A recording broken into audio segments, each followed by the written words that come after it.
mëngjesin e 21 janarit 2026, Zvërneci u zgjua në një qetësi të pazakont. Policia kishte bllokuar rrugët, automjete të zeza tip SUV lëviznin në kolon, në për rrugë ku fëmijët kishin luajtur për breza të tërë në të njëjtin bregdet. Ivanka Trump kishte mbërritur. Ajo ndezi qirin në manastirin e lashtë të Shënmërisë në ishullin e Zvërnecit.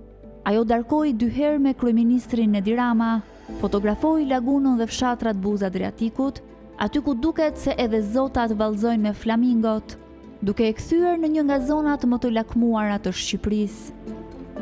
Ajo që pasoi gjatë 4 muajve të ardhshëm, do të ekspozonte një nga operacionet më të hapura të grabitjes së tokës në Europën postkomuniste, një skem që ndërthurte krimin e organizuar shqiptar, kapitalin e një miliarderi nga Katari, fuqinë e markës së familjes Trump dhe çmontimin e qëllimshëm të ligjeve mjedisore, të gjitha të lehtësuara nga një kryeministër që kishte nevojë për një fitore gjeopolitike aq urgjente, sa të dorëzonte një ligatin të mbrojtur mesdhetare për ta siguruar atë. Po unë sot jam këtu me ju për të thënë që nuk meritojmë asnjë nga këto që na bëjnë. Baba ime është 90 vjeç që është rritur këtu, unë jam 40 vjeç që jam rritur këtu. E fëmijët e mi s'ka se iki prapë në Greqi. E kuptoni që për shkak indiferencës tonë, babëzia tyre është rritur dhe është rritur 600, 5.000 hektar, 8.000 hektar, ju beton, nuk kam për të lënë centimetrë në Shqipëri pa e betonizuar. Jeni qartë për këtë gjë.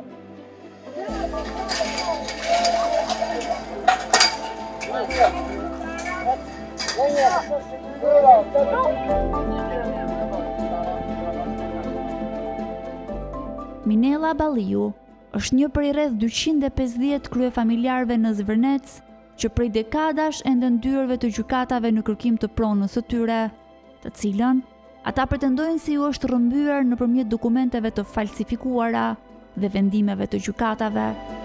Dhe kam 30 vjet që po merrem me këtë pronë, duke parë dokumentat tepër të sakta, që nga blerja, që nga transkriptimi në kohën e Zogut, që nga sekuestrimi i pronës në 46 nga shteti komunist, dokumenta nga arkive shtetit, që vërtetojnë që prona është e imja, tani jam prap, duhet e hapim të tjerë që jam me dokumenta të falsifikuara. Zonat kadastrale 3951 dhe 1007 pranë Zvërnecit dhe Pishporos kanë qenë objekt beteja gjyqësore për më shumë se 2 dekada.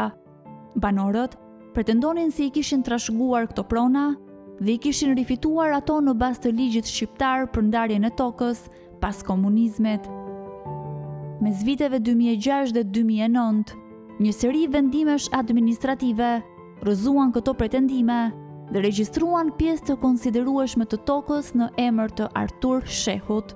Ndihmësi i tij në terren ishte Pëllum Petritaj, i cili është dënuar për falsifikim dokumentesh, është vendosur në arrest shtëpie dhe deri në mesin e vitit 2025 vazhdonte të ishte nën masa sigurie në pritje të apelimeve, ndërsa pronat e regjistruara me ndihmën e tij mbeteshin ligjërisht në emër të familjes Shehu. Është një person aty, Pëllum Petriti, e cili ka bërë dokumenta falsa në këtë mes, dhe çfarë bën? Ai e pronë, domethënë, sa t'i japsh një kafe, si thonë vetëm merë thot, sepse dik, si shpronë e ti.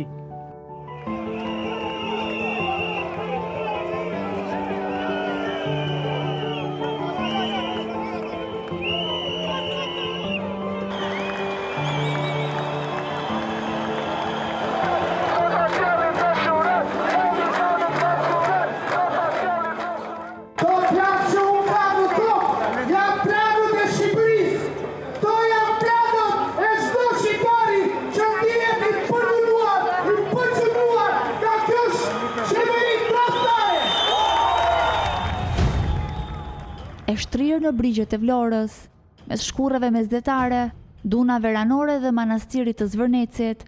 Kjo zonë përbën një nga hapësirat e fundit të virgjëra bregdetare në Shqipëri dhe gëzon statusin e peizazhit të mbrojtur. Në këtë ekosistem unik, bën pjesë edhe laguna e Nartës, e cila shërben si habitat për mijëra specie të florës dhe faunës, mes tyre flamingot, breshka detare dhe pelikani kaçurrel.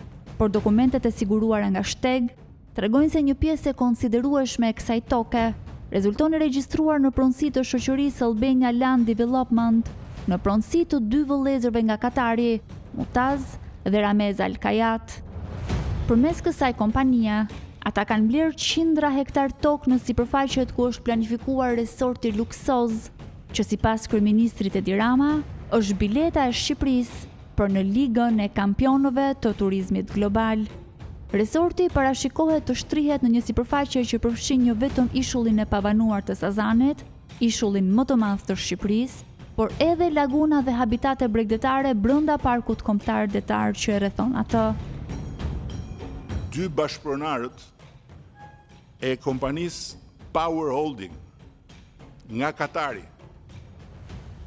një nga fuqitë më të mëdha të lindjes mesme, një holding që zotron kompani në fushat ndryshme dhe që portofolin e turizmit e ka ndër më të shkëlqyerit në botë. Futuni, klikoni powerholding.com. Shkoni tek kompania Assets, që është dhe pjesë prap këtu e regjistruar, dhe do shikoni se kush po vjen në Shqipëri të shkatroj mjedisin, të vrasi pelikanët dhe të sjellë palestinezët. Në përpjekje për të qetësuar protestat që nga zvërneci ishin vendosur në Tiranë, Rama këmbgulte se nuk ka asnjë projekt arkitektonik të miratuar.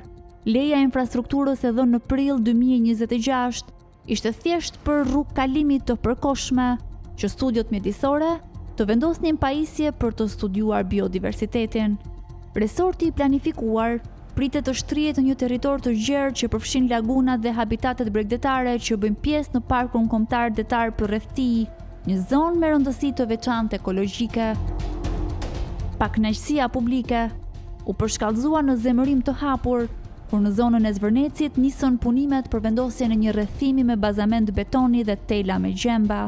Një kompani private sigurie mori kontrollin e perimetrit, ndërsa makineri të rënda hynë në terren, duke dëmtuar dunat shekullore ranore dhe pyjet me pisha mesdhetare.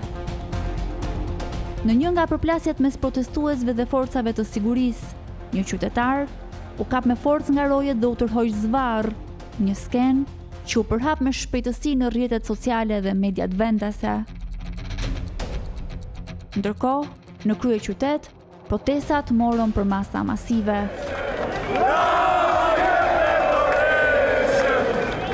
Çdo mbrëmje, mijëra qytetarë mbushnin rrugët e Tiranës me pankarta dhe thirrje kundër qeverisë. Mes turmës dalloheshin figura gjigante flamingosh të fryra, të cilat protestuesit i kishin zgjedhur si simbol të ekosistemit të brisht, që sipas tyre rrezikon të dëmtohet nga zbatimi i projektit.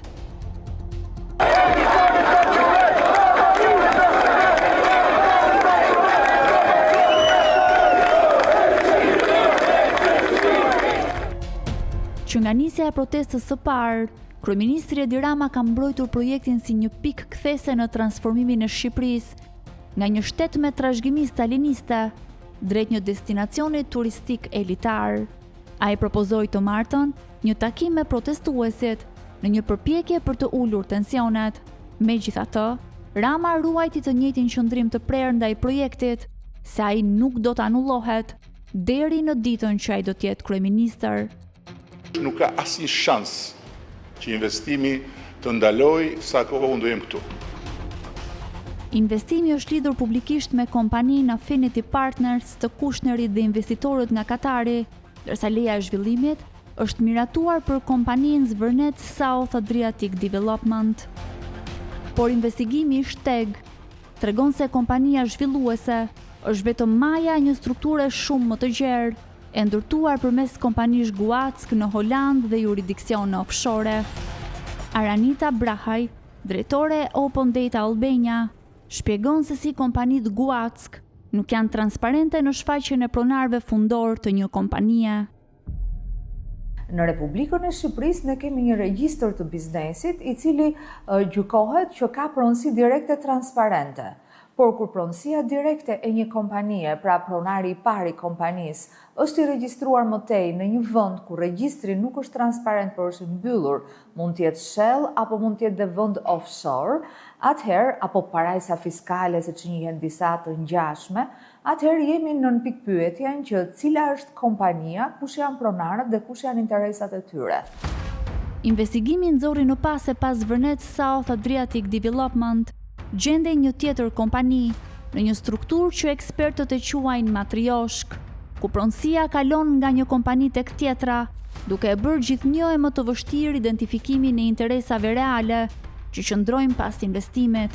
Pronarët përfitues të deklaruar janë një shtetas rus Nikita Vinogradov dhe një stetase bullgare Zoja Gyrova.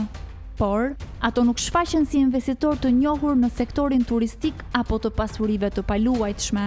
Dokumentet e korporatave të siguruara nga Shteg tregojnë se të dy janë administrator profesionist të kompanive të tipit trust dhe fiduciar, struktura që përdoren gjërësisht për administrimin e interesave të palëve të treta. Kryesisht edhe këto kompanit fiduciare ose kompanit të cilat janë kompani besimi apo truste që i quajnë, atëherë në këtë rast do me thënë, ne na vjen emri një titullari i cili përfaqëson kompaninë dhe jo domosdoshmërisht është pronar i pjesëshëm apo pronar për një pjesë edhe më të madhe edhe më majoritare. Më 2 qershor 2026, SPAC urdhëroi sekuestrimin e $200 milion në llogaritë e Albania Land Development, kompanisë që zotëron tokën ku parashikohet të ndërtohet projekti, por masa u hoq vetëm 24 orë më vonë, zyrtarisht për arsye procedurale. Ndërkohë një investigim i Shteg zbuloi se përpara se pronat të kalonin në duart e 2 vëllezërve nga Katari, pjesa më e madhe e territorit kontrollohej nga një rrjet i ndërlikuar pronarësh vendas. Mes tyre figuronin banka me histori të debatueshme, biznesmen të lidhur me pushtetin, kompani në hetim për pastrim parash dhe individ të përmendur në dosje që lidhen me krimin organizuar italian. Në periudha të ndryshme, sipërfaqe të konsiderueshme të zonës janë kontrolluar nga emra të njohur të biznesit shqiptar, ndërsa pjesë e mozaikut të pronësisë ka qenë edhe kompania Adenis, e lidhur me biznesmenin Artur Shehu, pronat e të cilit në Bregdetin e Vlorës kanë qenë objekt hetimesh ndër vite. Përtej pikpyetjeve mbi pronësinë, strukturat e investimit dhe transparencën e projektit, ambientalistët janë rreshtuar pothuajse një zëri kundër zhvillimit të tij në zonën e mbrojtur të Pish Poronartës. Drejtori i Eko Albania Olsinika tregon se delta e Vjosës përbën një nga zonat më të ndjeshme ekologjike në vend. Po të listoj vlerat e zonës, janë të mirënjohura, unë e përmenda, zona mbrojtur nga Konventa e Bernës, është zonë kandidat emerald, nga direktivat e habitatëve dhe shpendeve të Bashkimit Evropian, është zonë Ramsar, është zonë e rëndësishme për shpendet, është zonë kyçe për biodiversitetin. Të gjitha këto janë njohje ndërkombëtare dhe patjetër që është edhe zonë e mbrojtur me ligjin shqiptar. Ndërhyrjet në Pish Poronart janë konsideruar si testi praktik për detyrimet që Shqipëria ka marrë në rrugën e saj drejt Bashkimit Evropian. Për shumë kritik, gjithçka nisi në vitin 2024, kur Kuvendi miratoi ndryshimet në ligjin për zonat e mbrojtura. Amendimet e reja hoqën një sër kufizimesh që më parë ndalonin zhvillime të caktuara në territore me status të veçantë mjedisor, duke hapur mundësinë për projekte turistike dhe infrastrukturore edhe brenda zonave të mbrojtura. Ndryshimet krijuan bazën ligjore që investimet e shpallura strategjike të mund të zhvillohen në zona ku më parë ndërtimi ishte i kufizuar ose i ndaluar. Për ta ky ishte momenti që shënoi një ndryshim rrënjësor në mënyrën se si trajtohen dhe menaxhohen territoret e mbrojtura në Shqipëri. Zona e Pish Poronartës klasifikohet si peizazh i mbrojtur ujor toksor kategoria 5, një status që sipas kundërshtarëve, qeveria e ka interpretuar si të pajtueshëm me zhvillimin e projektit. Kategoritë 5 dhe rasti konkret dhe 6 janë të ndërtuara mbi konceptin e bashkëjetesës së natyrës me aktivitetin ekonomik, social dhe turistik. Pikërisht për këtë arsye kategoria 5 nuk konceptohet si zonë pa zhvillim. Por hidrobiologu Olsinika argumenton se vlerat e këtij territori nuk mund të reduktohen vetëm në kategorinë administrative që mban në hartë. Jo, pra nuk e lejon. Kategoria e 5 e lejon ndërtimin vetëm me ligjin e ndryshuar në vitin 2024, ku përveç aktiviteteve të lejuara që kanë pas qenë dhe që janë në përputhje totale me parimet ndërkombëtare të ruajtjes natyrës, që është peshkimi ekstensiv, që është bujqësia ekstensive, pra jo shumë intensive, që është aktivitetet të tjera rekreative, që janë këto aktivitetet e ekoturizmit, një infrastrukturë minimaliste me kulla, vrojtimi shpendësh e tjerë, asgjë tjetër nuk lejohet në këtë zonë. Tash imagjino gjithë këto listë aktivitetesh të lejuara, futet edhe zhvillimi i rezorteve me 5 yje. Ajo do të shndrohet në një zonë urbane, e cila do të zej vend mbi habitatet natyrore të shpendëve që jetojnë aty. Pra aty ku flamingua bën sot folen, nesër do jetë fjala vjen pishina e një vile. Ndërsa polemikat janë thelluar, retorika e kryeministrit ka marrë një tjetër drejtim. Nga mbrojtja e projektit dhe kritikat ndaj protestuesve, ai ka nisur të sugjerojë se pas kundërshtimeve mund të qëndrojnë interesa dhe ndikime të huaja. Rama shkoi edhe më tej, duke e përshkruar situatën si pjesë të një lufte hibride kundër vendit, të nxitura nga interesa armiqësore në rajonin e Mesdheut.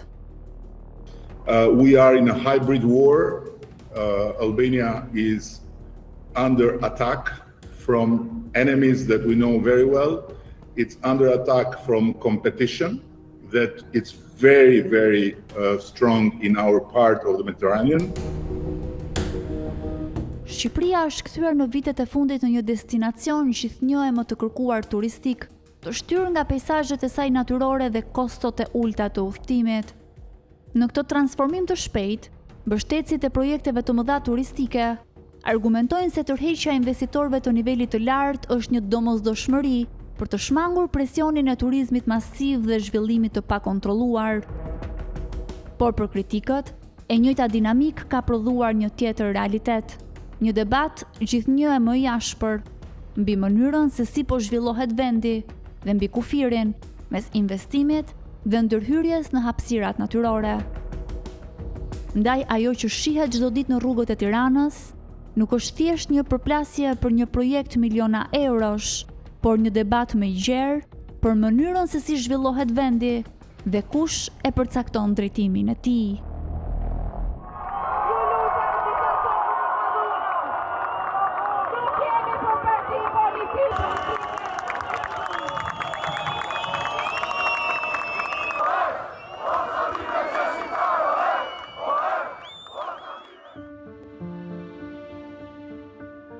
Por kur kamerat largohen dhe zërat tretën në një ritëm tjetër të ditës, në kujtesë nuk mbetet më as retorika politike, as shifrat miliona euro të projekteve, por një imazh i vetëm që duket se ka rikthyer shpresën.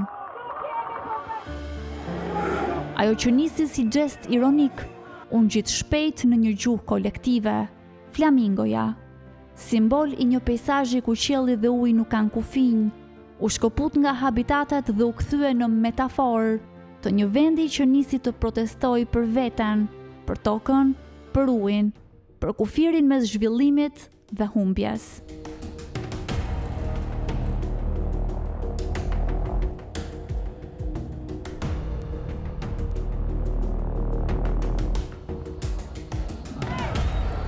Filloi revolucioni i flamingove.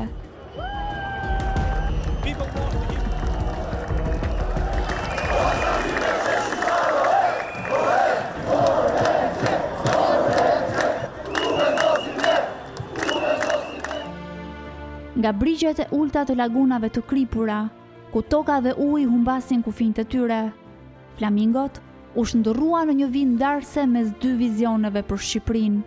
Një vend që kërkon të zhvillohet me shpejtësi dhe një shoqëri që kërkon të mos humbas përgjithmonë. Një botë ku drita, kripa dhe balta shkrihen në një ritëm të ngadaltë dhe të përjetshëm. Dhe pikërisht nga ky peizazh ku flamingot jetojnë në paqe, njerëzit kanë marrë zë. Dhe në këtë ndërthurje mes natyrës dhe protestës, historia mbetet e hapur si laguna vet në kufi mes qëndrueshmërisë dhe zhdukjes.